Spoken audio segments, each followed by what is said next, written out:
Good afternoon, Shiloh. So get your science book and open your book on page 87. So our lesson for today is all about the major internal organs of our body. So when we see cells, so it is the tiny building blocks of living things. So just like any ordinary Lego blocks, a human individual cell doesn't make much, but if you have a lot of pieces to put together, you could build anything you like. Each organ in our body has a unique type of cell that functions very well. So let's go to the brain. So, the brain is the most important organ in the human body and is responsible for the major actions performed by the body. So, without the brain, a series of complex actions will not be possible. So, we cannot do things without our brain. So, the brain is the one that allows you to think and controls the other parts of our body. So the brain has four distinctive parts. What are those? First is the occipital lobe. So the occipital lobe is at the back of the brain, behind the parietal lobe and the temporal lobe. So your occipital lobe is located at the back of your brain. So when we say the functions of your occipital lobe is responsible for many aspects of your vision. So that's the function of your occipital lobe. So let's go to frontal lobe. So saan makikita yung frontal lobe? So yung frontal lobe is makikita near of your forehead, like that. So dito makikita yung frontal lobe mo. So yung function ng frontal lobe is responsible for thinking, with reasoning, planning, parts of speech and movements, emotions, and problem solving. So your frontal lobe is functioning. When you do thinking with reasoning, when do planning, also your speech and your movements, your emotions, also to solve problem. So it's your frontal lobe. Let's go to the third one. It's the parietal lobe. Saan makikita ang parietal lobe? The topmost part of the brain. Dito. Yung parietal lobe mo. So, yung parietal lobe is responsible for perception of stimuli, such as touch, pressure, temperature, and pain. So, stimuli. Perception of your stimuli to touch, pressure, temperature, you feel something. So, it's your parietal lobe. Next is the fourth one is the temporal lobe. So, saan makita yung temporal lobe? It's below the parietal. Yung parietal dito, yung temporal dito. Ano yung temporal lobe? Yung temporal lobe is responsible for the perception and recognition of auditory stimuli, your hearing, and your memory. So, yung parietal is yung touch, yung skin, para ma-feel mo yung pain, tsaka yung temperature, it's your parietal lobe, yung nag-function. Yung temporal is your hearing and your memory. It's the temporal lobe. Okay, saan makikita yung occipital? Occipital, frontal, parietal, and temporal. So now, let's proceed to the next organ. It's our heart. So it is a hollow muscular organ located in the chest cavity between the lungs. So the main function of our blood is to pump blood through the blood vessels by repeated rhythmic contractions. So the function is to pump blood through the blood vessels. So that's the function of our heart. So the blood needs to circulate in order to put oxygen into the blood and take the carbon dioxide out. It is surrounded by a fluid-filled sac called pericardium.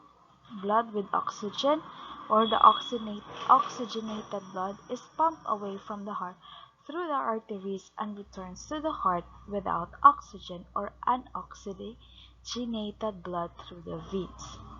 The major artery of the blood is the aorta, and the major veins of the body are the vena cava.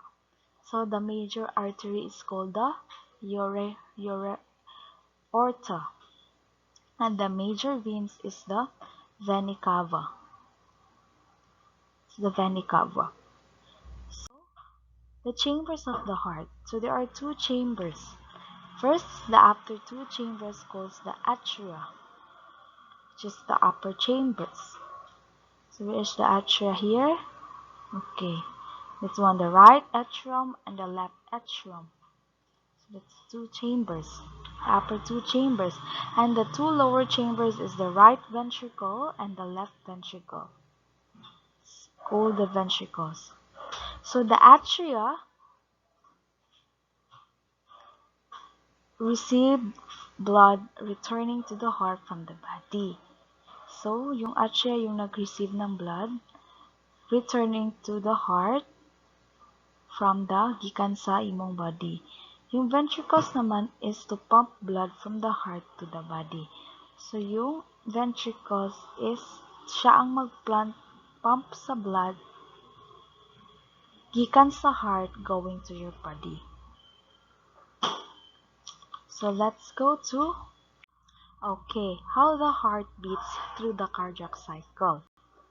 So for every one heartbeat, a sequence of events occur, which is called cardiac cycle.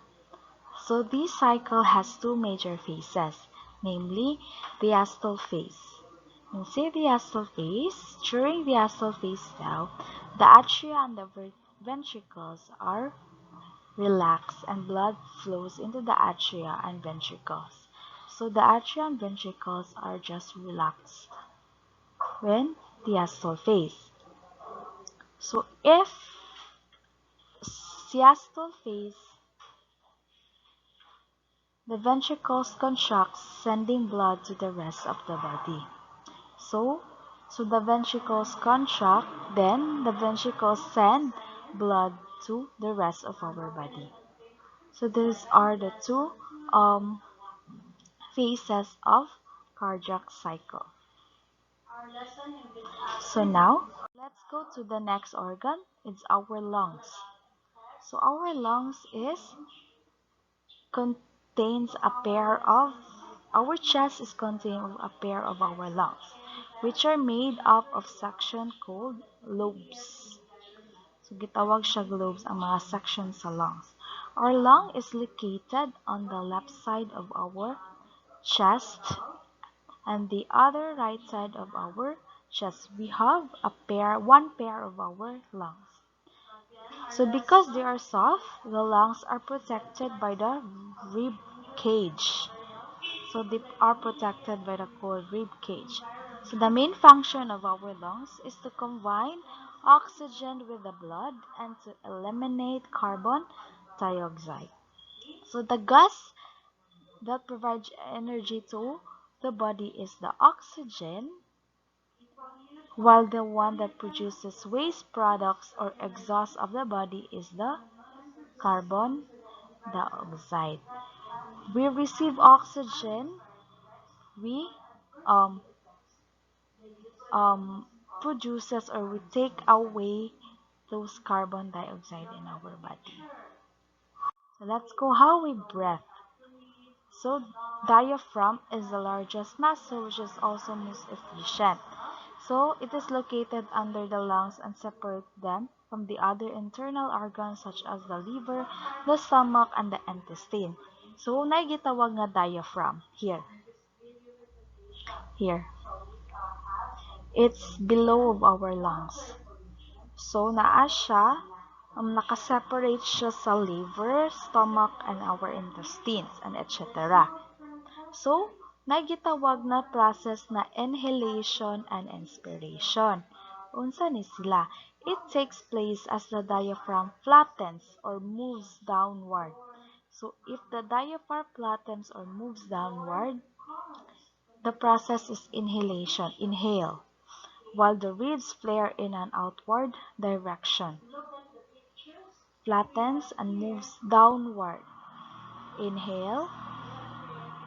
So the process of expiration or exhalation happens when the diaphragm relaxes.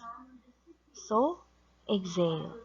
So inhale, the diaphragm flattens or contracts. Exhale, the diaphragm is relaxed. It is when the air leaves the lungs and springs back to its original position. In exhalation, the lungs is no, go back to its original position. So it looks like a balloon. So the lungs require enough energy to blow up. So inhale, exhale. So that's how we breathe. So now the continuation in our lesson, Shiloh, it's next week, Wednesday. So now our major organs na natackle is all about the brain, the heart, and the lungs. And the rest we will continue next week. So now it's okay to advance answer page, the one that is on the learning plan, but today you will draw um, the heart, the chambers of the heart. So that's all for today, Shaila. Thank you for watching. If you have questions, just ask me in the video conference. Bye bye.